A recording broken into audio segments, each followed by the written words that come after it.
보도의 진실과 시청자의 진심을 알아봅니다. YTN 뉴스 FM 열린 라디오 YTN, 저는 프로듀서 김양원입니다.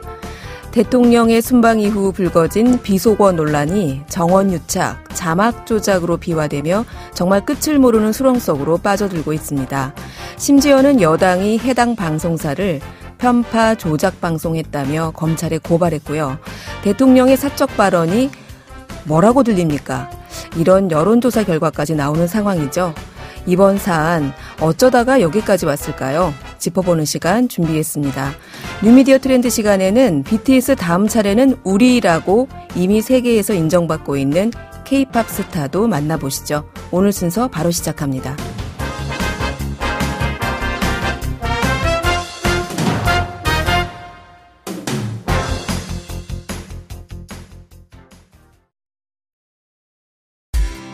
진실을 전합니다. 진심을 다합니다. 시청자 여러분의 목소리에 귀 기울이는 YTN 뉴스 FM 열린 라디오 YTN, 토요일 저녁 8시 20분과 일요일 밤 11시 20분에 방송됩니다. 네, 이번에는 YTN 라디오 프로그램들을 모니터링하고 평가해 보겠습니다. 오늘은 박채린 시청자평가원 전화 연결돼 있습니다. 평가원님 나와 계세요? 네, 안녕하세요. 네, 안녕하세요. 자, 이번 주에는 어떤 프로그램 모니터링 하셨나요? 네, 이번 주엔 매주 오후 5시부터 7시까지 방송하는 이재윤의 뉴스 정면 승부를 9월 13일부터 23일까지 2주간 들었습니다. 네, 9월 13일부터 뉴스 정면 승부 방송 시간대를 오후 5시 30분에서 5시부터로 앞당겼는데요. 뉴스 정면 승부 어떤 점부터 살펴볼까요? 네, 지난 9월 13일 국민의힘은 안착준 코너에 전유혁 전 새누리당 의원이 출연했습니다. 이날 패널의 문제 발언과 이를 제지하지 않은 진행자를 짚고 넘어가야 할 것 같습니다. 추석 민심은 좀 들으셨냐는 진행자의 질문에 전 의원은 이재명 더불어민주당 대표가 선거법 위반으로 기소된 사건에 대해 이야기했는데요. 전 의원은 일단 기소가 되면 적게는 80에서 90% 유죄가 나오고 이재명 대표의 허위사실 공표는 정치 관심 없는 사람이 봐도 허위사실이라는 것을 알 수 있다라고 했습니다. 전 의원의 이 발언에 따르면 이재명 의원의 기소는 확률상 유죄이고 잘 모르는 사람이 봐도 허위사실 유포, 즉 유죄라는 겁니다. 설령 실제로 기소가 되면 80에서 90%가 유죄 판결을 받는다는 통계가 사실이라 하더라도 기소는 유죄와는 엄연히 다르며 기소 단계에서 무죄 추정의 원칙이 적용돼야 합니다.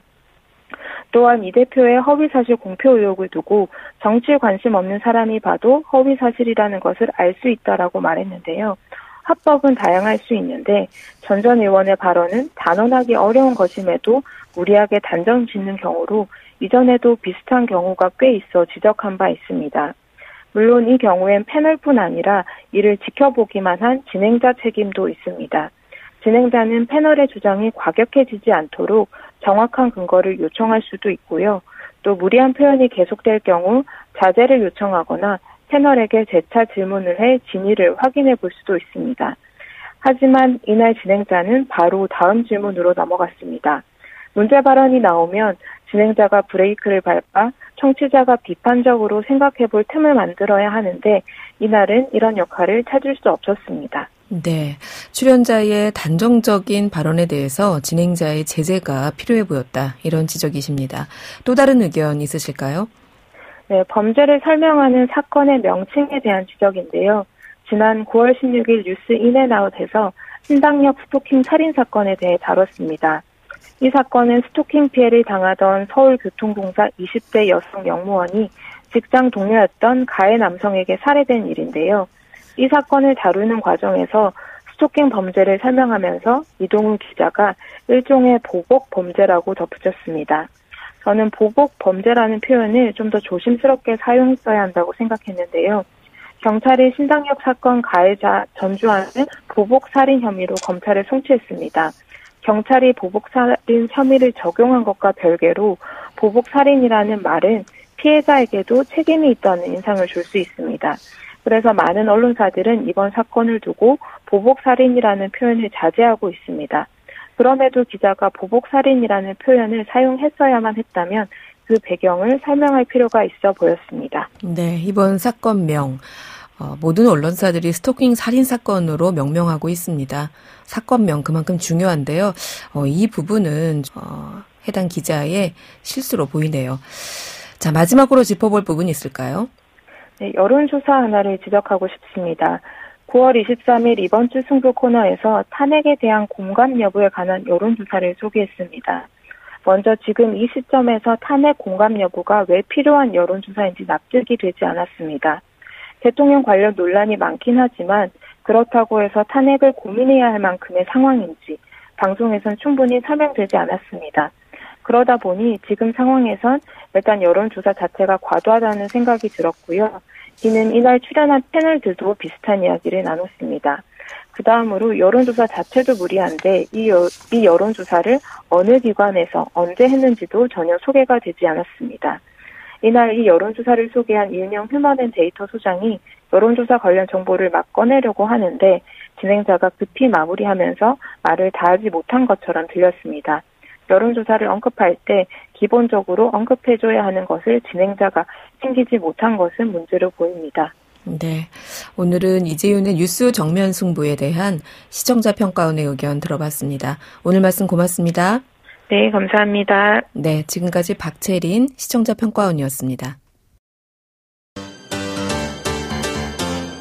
열린 라디오 YTN에서는 시청자 여러분의 목소리를 듣습니다. 참여 신청과 의견은 유료 문자 샵 0945, 우물정 0945나 YTN 라디오 프로그램 열린 라디오 YTN 게시판을 통해 남겨주세요. 자, 뉴미디어 트렌드 함께 해주시는 분이죠. 콘텐츠를 사랑하는 분이십니다. 뉴아이디의 김조한 이사 전화 연결돼 있습니다. 김 이사님, 안녕하세요. 안녕하세요. 네. 제가 이런 말을 들었어요. 이제 비로소 K-팝의 침공이 시작됐다. 음악평론가 임진모 씨가 이런 말씀을 하셨던데, 이 걸그룹 블랙핑크가 우리나라 걸그룹으로서는 최초로 메인 차트죠. 빌보드 200 정상에 올랐다면서요? 맞습니다.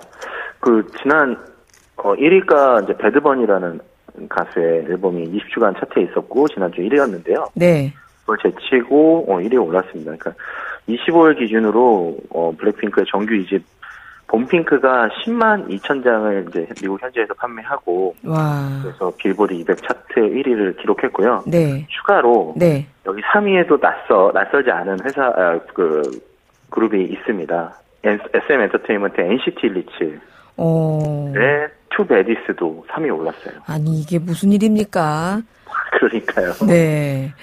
자, 미국 빌보드 200에서 우리나라 그룹이 1위를 한 거 이미 사실 우리는 BTS 때문에 빌보드 하면 BTS 또 이렇게 익숙하기는 해요. 맞아요. 그래서 빌보드 정도는 우리 1위 할 수 있는 거 아니야? 이렇게 생각하시는 분들도 있을지도 모르지만 하지만 에베레스트 16자 누군가 완등했다고 해서 그거 별거 아니다 이런 거 아니잖아요? 그럼요. 네. 이번 블랙핑크의 이 성과 얼마나 대단한 겁니까? 이게 걸그룹 기준으로 그냥 따져보면요. 네. 14년 만이에요. 무려. 아니, 네. 우리가 올라간 적이 있긴 있었어요? 아니요. 그러니까 그러니까 미국의 모든 걸그룹을 포함해서. 전 세계에서? 네. 14년 만에 데니티 케인 이후에. 네. 14년 만에 처음으로 1등을 한 거고요. 제가 지금 순간 소름이 돋았어요. 그렇구나. 예, 아이고, 대단하네요. 맞습니다. 네. 빌보드 200은요, 네. 정말로, 어떻게 보면 진짜 차트입니다. 미국 빌보드 차트 양대 차트죠. 핫백과 함께. 네. 근데 여기는 지금 전통 앨범 판매량, 그리고 이제 스트리밍 횟수를 판매량을 환산한 수치랑, 그리고 디지털 음악 다운로드 판매 횟수를 합산해서 앨범 소비량 순위로 산정을 하거든요. 네. 그러니까 이게 앨범 판매량이 굉장히 좀 중요한 관건이죠. 단순히 이렇게 유튜브나 이런 데서 좀 인기 좀 끌었다고 해서 1위 할 수 없는 차트인 거군요. 맞습니다. 그래서 예를 들면 라디오, 유튜브 조회수 이건 핫백에 포함되는 거고요. 네. 이건 말 그대로 진짜 판매된 것들 기준으로 보는 겁니다. 그러니까 음악성이 정말 인정을 받거나 네. 정말 찐 팬들이 정말 수만 명이 있거나 이래야 그렇죠. 가능할 수 있군요. 팬덤이 있어야 가능한 거죠. 이야, 그렇군요. 근데 사실 이전에도 이 블랙핑크가 빌보드 차트 진입을 하긴 했었잖아요. 2020년 10월에 발매한 정규 1집이 The 앨범이라는 앨범이었는데요. 네. 2위까지는 올랐었어요. 근데 이제 1위는 못했고, 그러니까 사실 1위라는 게 그만큼 어떤 가수는 어렵죠. 평생 한 번도 못하는 경우가 그럼요. 있잖아요. 어렵죠. 예. 네, 그리고 이 앨범이 좀 특이한 점은 네. 완전 해외 타겟으로 만들었습니다. 아, 완전 영어 가사가 예, 대다수이고요. 그래요. 글로벌 시장 타깃으로 했다고 하던데. 맞습니다. 그렇다 보니까 이게 뭐 빌보드뿐만 아니라 글로벌 음원 스트리밍 차트에서도 지금 성과가 대단하다고 하던데요. 저는 잘 모르는 클래식 음악인데요. 라 캠파넬라라는 클래식 음악 샘플링에서. 아니, 이걸 모르세요? 네, 제가 음악을 잘 모릅니다. 아, 그러세요? 네, 셧다운에서 이 샘플링을 하는 것들이 굉장히 네. 또 세련된 힙합 비트로 클래식 음악들을, 이거 예전에 좀 많이 활용했었잖아요. 그렇죠. 클래식 음악을 이렇게 힙합 음악이나 이런 데서 활용했던 것들을. 80년대, 90년대 팝에서도 많이 활용을 했었고. 맞습니다. 최근에, 그쵸. 과거에 가요에서도 이렇게 많이 했었죠. 네. 그래서 이게 사실은 단순히 앨범만 많이 판매된 게 아니라요. 네. 정말로 말도 안 되는 기록이 여기 또 있어요. 왜냐면 네. 영국 차트도 1위고요. 네. 그다음에 세계 최대 음악 스트리밍 플랫폼인 스포티파이 1위도 올랐습니다. 근데 이게 네. 방탄소년도 아직 가져보지 못한 기록이에요. 아, 스포티파이 1위는 BTS도 올라본 네. 적이 없어요, 우리가? 네. 이야, 블랙핑크 정말 대단하군요. 아니, 물론 노래가 좋아서 네. 곡을 다 잘 만들어서 잘 부르고 그래서 빌보드 200 차트나 아니면은 이런 음원 차트에서 1위를 휩쓰는 거겠지만 앞서서 정말 이번 앨범은 글로벌 세계 시장을 타겟으로 만들었다 이렇게 말씀하셨잖아요. 맞습니다. 그래서예요? 이렇게 세계적으로 이번 앨범이 선전하는 어떤 포인트가 있을까요? 근데 보통 아무리 노래가 좋아도 그 네. 노래를 사람들이 듣고 이제 평가를 한 다음에 결과가 나올 거잖아요. 근데 거의 발매하자마자 이런 인기를 얻을 수 있는 거는 이미 이제 전 세계에서 가장 유명한 소셜 스타예요. 블랙핑크 자체가. 유튜브 구독자 수가 8,200만 명이고요. 8,200만 명? 네, 그러니까 이제 팝스타? 네. 모든 카테고리니까 뮤지션 기준으로 보면 전 세계 1등입니다. 그래요? 네, 그리고 2위가 저스틴 비버가 7천만이고요. 아니, 그거보다 거의 1,000만 이상이 많단 말이에요. 그렇죠. 1,200만 정도 더 많고, 그다음에 이제 우리 1억 뷰 나왔다 그러면 막 난리가 나잖아요. 난리가 나죠. 뮤직비디오에. 네. 그게 33편이 있어요. 이미. 네, 33곡이 네. 억대 뷰가 넘었고요. 네. 그리고 누적 조회수가 270억 뷰입니다. 그렇구나. 이건 1위 안 하는 게 이상했네요, 그동안. 근데 그동안 진짜로 많은 팬들이 글로벌로 네. 너무 사랑했던 가수가 게다가 노래까지 좋으니까 네. 이게 굉장히 많이 시너지가 난 것 같아요. 지금 인스타그램 팔로워 수만 봐도 K-팝 가수 1등이 블랙핑크 리사고요. 8,250만 명입니다. 그래서 진짜 셀레브리티이잖아요. 네. 진짜 명품이나 이런 회사에서 가장 먼저 홍보대사로 삼고 싶은 가수이고 이미 모든 명품들의 앰버서더로 활동 중이잖아요. 모든 멤버들이. 그렇죠. 제니는 샤넬, 리사는 네. 셀린느, 네. 지수는 디올, 로제는 입생로랑, 생로랑 홍보대사. 그렇군요. 이게 BTS랑 조금 다르네요. 같은 것 같지만 조금은 달라요. 맞아요. BTS가 네. 이제 나타내는 색깔 자체가 이제 보라색. 그러니까 언더독의 서사와 다양성 및 소수자 그렇죠. 성에 대한 민감한 MZ들을 이제 포용하고 있다면, 네. 블랙핑크는 이제 원업이죠. 글로벌 셀레브리티, 글로벌 네. 패션 아이콘. 네. 이런 쪽에 포커스를 하고 있고, 그리고 이제 대부분 해외 생활이 많은 멤버들이고, 네. 특히 이사 같은 경우 영어, 일본어, 태국어를 능숙하게 구사한다는 게 굉장히 강점인 것 같아요. 네, 매우 아름다운 여성인데 태국인이더라고요, 리사가. 맞습니다. 그러니까 무려 이제 한국어까지 4개 국어에 능통한 정말 그야말로 세계 시장에서 인정받지 않을 수가 없는 그런 친구들인 것 같아서. BTS는 이제 남성 아이돌이니까 군 문제가 걸려 있잖아요. 네. 예, 군대를 가야 하는 문제가 걸려 있는데 사실 블랙핑크는 여성들이기 때문에 그런 문제도 없어서 아마 당분간은 블랙핑크가 대세로 계속 잘 잡지 않을까 이런 그 평가도 있던데요. 맞습니다. 그리고 뭐 진짜로 뭐 유튜브나 네. 뭐 인스타그램이나 이런 소셜에서도 엄청나게 영향력이 있고요. 그리고 네. 그걸 벤치마킹하고 이기겠다고 또 저희 또 4세대 걸그룹들이 나오고 있잖아요. 뉴진스 포함해서. 네. 아이브 뉴진스 저희 한번 소개해 맞습니다. 주셨죠. 네. 네. 네. 그래서 그런 그룹들이 계속 또 시너지 효과를 낼 것 같아요. 경쟁이 되면서. 어떻게 보면 앞으로의 K-팝은 이 여성 걸그룹들이 네. 좀 이끄지 않을까라는 생각도 듭니다. 그래요. 2000년대 초에 한때 국내에서 여성 걸그룹들이 막 전성기였던 시절이 있었잖아요. 네. 그리고 나서 사실은 대부분 뭐 그룹 하면은 거의 남성 아이돌이었던 것 같은데 오늘 소개해 주신 블랙핑크 그리고 지난번 저희가 함께 만나봤던 뉴진스나 아이브처럼 지금 뭐 음원 차트 보니까는 이 세 걸그룹의 노래들이 절대 다수를 차지하고 있더라고요. 맞습니다. 네, 앞으로의 활약도 지켜보도록 하겠습니다. 이번 주에는 화제의 영상 어떤 거 소개해 주실까요? 이제 국내가 아니라 오랜만에 해외 쪽 소식을 전해드리는 것 같은데요. 네. 울버린 아세요? 울버린, 엑스맨이라고 했던. 네, 알죠. 예, 울버린이 7년 만에 돌아옵니다. 네, 이제는 뭐 거의 영화의 고전 아닌가요? 네, 원래 이제 로건에서 이게 스포일러일 수 있겠지만 이제 더 이상 나올 수가 없는 거였는데. 네. 영화 데드풀 3의 홍보 영상을 네. 그 라이언 레이놀즈가 만들면서 네. 휴잭맨이 돌아온다는 얘기가 마지막에 나오면서 시작이 됐었거든요. 네. 영화 데드풀 3에 휴잭맨이 다시 울버린으로 참여한다는 건데 네. 이 사실 시간이 꽤 걸렸죠? 17년 동안 이제 9개 영화를 울버린 역을 하면서 네. 그 엑스맨 시리즈와 또 개별 시리즈를 찍으면서 네. 진짜 울버린 하면 휴잭맨 네. 하면 울버린으로 울버린. 나왔는데 네.